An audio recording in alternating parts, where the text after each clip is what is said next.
On peut définir l'entreprise comme étant un groupement d'individus et de capitaux, que ce soit de l'argent liquide, des bâtiments ou même des moyens de transport, afin de produire des biens ou des services et d'en récolter les bénéfices.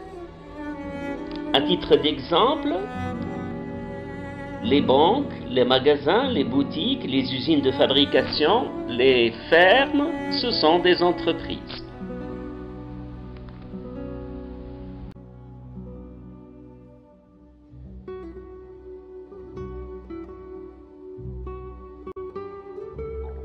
L'entreprise, unité de production de biens et de services.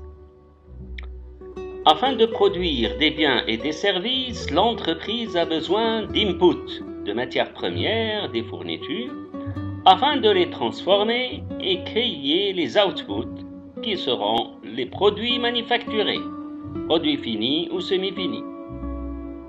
Cette transformation va créer la valeur ajoutée, VA, qui va contribuer au développement du PIB. L'entreprise, unité de répartition des richesses. Les richesses créées par la valeur ajoutée seront réparties sur les différents acteurs de l'entreprise. Premièrement, le personnel, qui sera rémunéré, les salaires. L'administration fiscale, par les impôts et les taxes.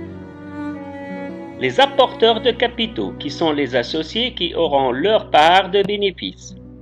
Et enfin ce qui reste pour l'entreprise pour son autofinancement ou les réserves pour les sociétés.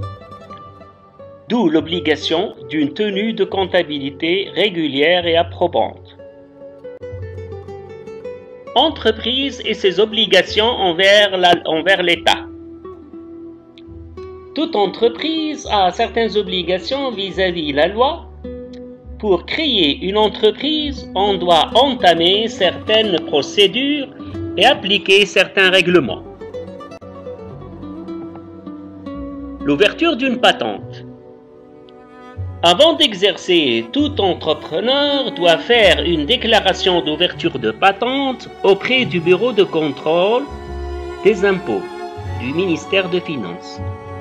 Il obtient une identité fiscale et une patente contenant un matricule fiscal.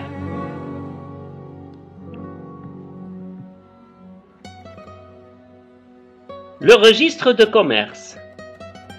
Au tribunal de première instance, on remplit un formulaire en double exemplaire et on fournit une copie de la patente, une copie de la carte d'identité nationale et un timbre fiscal d'une valeur de 15 dinars pour obtenir un numéro de registre de commerce. Ensuite, l'ouverture d'un CCB ou CCP. C'est l'ouverture d'un compte courant bancaire ou postal pour bien gérer la trésorerie. La tenue d'une comptabilité.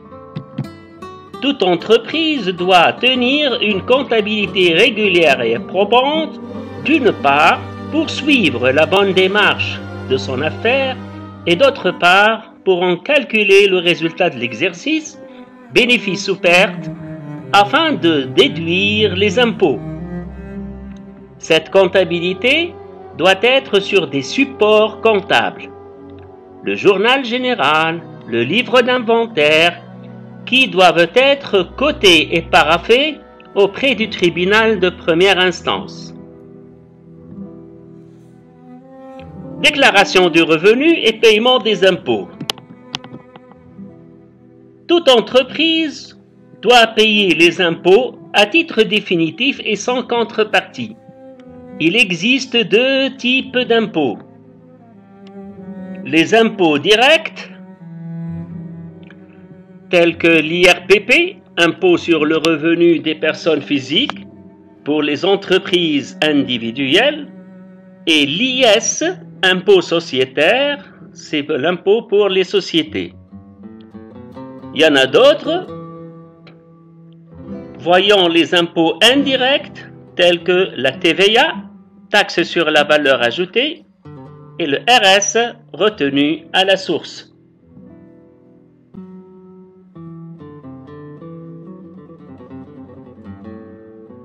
L'impôt direct est un impôt payé par la même personne. On dit que le redevable légal est lui-même le redevable réel.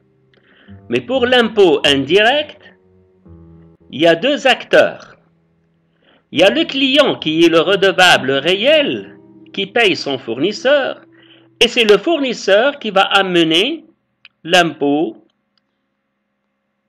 au ministère des Finances. Donc c'est le redevable légal.